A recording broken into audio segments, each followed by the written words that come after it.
नमस्कार। दुनिया की फाइनेंशियल दुनिया में ना एक बहुत बड़ी हलचल हो रही है। दशकों से जो अमेरिकी डॉलर का राज चलता आ रहा है, उसे अब एक जबरदस्त चुनौती मिल रही है। तो चलिए आज इसी बड़ी और खामोश हलचल की एक-एक परत को खोलते हैं और समझते हैं कि आखिर इसका मतलब क्या है। जरा एक साल याद कीजिए, 1996। ये वो आखिरी साल था जब दुनिया भर के सेंट्रल बैंकों के पास अमेरिकी सरकारी कर्ज से ज्यादा सोना हुआ करता था। लेकिन अब कहानी बदल चुकी है। लगभग 30 सालों में पहली बार ये तराजू फिर से पलट गया है और ये डॉलर के खिलाफ एक शांत लेकिन बहुत ही अहम विद्रोह का साफ संकेत है। लेकिन सवाल ये है कि आखिर ये नौबत आई कैसे? डॉलर दुनिया का राजा बना कैसे? देखिए, इस बदलाव को समझने के लिए हमें कहानी की शुरुआत में जाना होगा, जब दूसरा विश्व युद्ध खत्म ही हुआ था। इसकी शुरुआत होती है 1944 के ब्रेटन वुड्स समझौते से, जिसने डॉलर को सोने से जोड़कर दुनिया की मेन करेंसी बना दिया।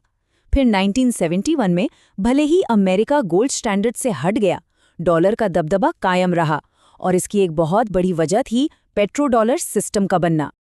पेट्रो डॉलर सिस्टम का सीधा सा मतलब था कि अगर किसी भी देश को तेल खरीदना है तो उसे अमेरिकी डॉलर चाहिए ही चाहिए। इसने डॉलर के लिए एक ऐसी ग्लोबल डिमांड पैदा कर दी जो कभी खत्म ही नहीं होती और पूरी दुनिया इस सिस्टम में बंध गई।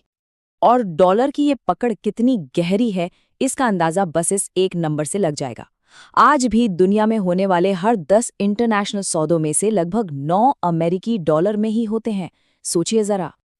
तो फिर सवाल वही है, जब सब कुछ इतना अच्छा चल रहा था डॉलर के लिए, तो अचानक से देश इससे पीछा क्यों छुड़ाना चाहते हैं? इसकी नींव में ये दरारें कहाँ से आई? इसकी सबसे बड़ी वजह, जैसा कि एक्सपर्ट्स कहते हैं, वो है डॉलर का एक हथियार की तरह इस्तेमाल होना। मतलब अमेरिका जब चाहे फाइनेंशियल प्रतिबंध लगाकर किसी भी देश को ग्लोबल फाइनेंशियल सिस्टम से बाहर कर सकता है।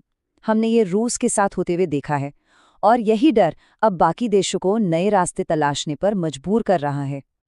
और ये सिर्फ बातें नहीं हो रही हैं, इसका असर जमीन पर भी दिख रहा है।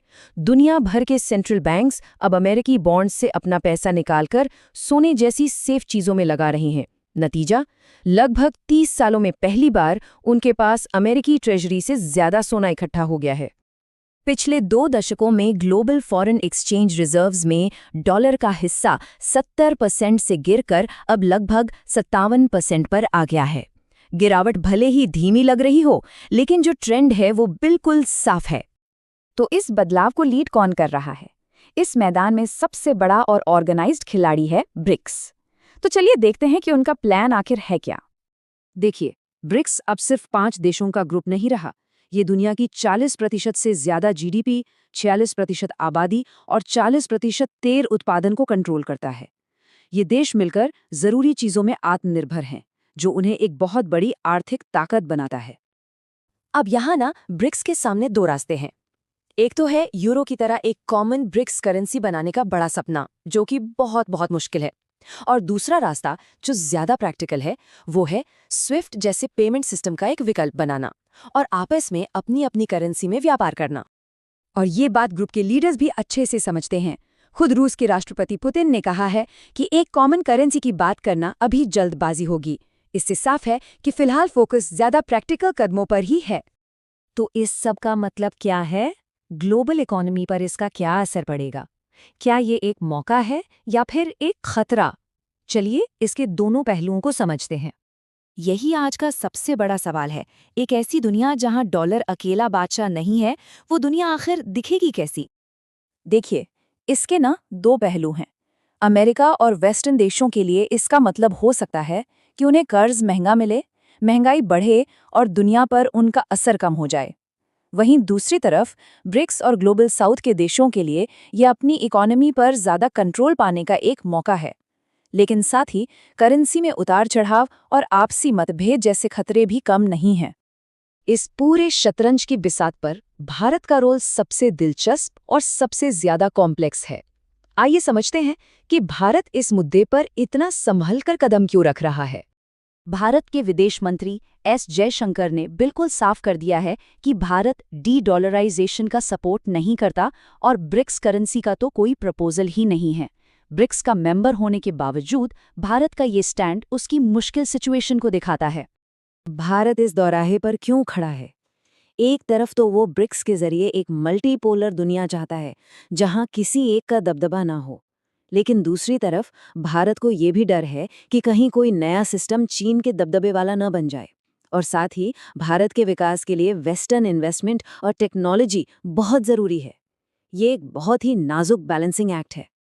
और इसकी एक जीती जागती मिसाल हाल ही में देखने को मिली, भारत रूस तेल ट्रेड में।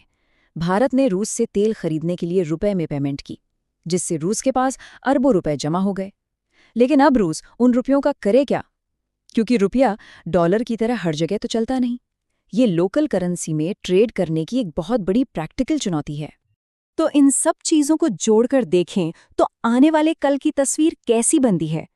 पैसे और पावर का भविष्य कैसा दिख रहा है? देखिए, एक बात तो साफ है, ये बदलाव हो रहा है और ये सच है। लेकिन ये कोई रातों रात होने वाली क्रांति नहीं, बल्कि एक धीमी और शांत प्रक्रिया है। डॉलर का एक छत्र राज भले ही खत्म हो रहा हो, लेकिन वो एकदम से गायब नहीं होने वाला। और जाते जाते एक बड़ा सवाल छोड़ जाते हैं कि जब फाइनेंशियल सिस्टम में पावर किसी एक के पास नहीं बल्कि कई लोगों के पास होगी, तो क्या दुनिया ज्यादा स्थिर होगी या और भी ज्यादा अस्थिर और अराजक? इसका जवाब तो वक्त ही देगा, लेकिन इस पर सोचना बहुत जरूरी है।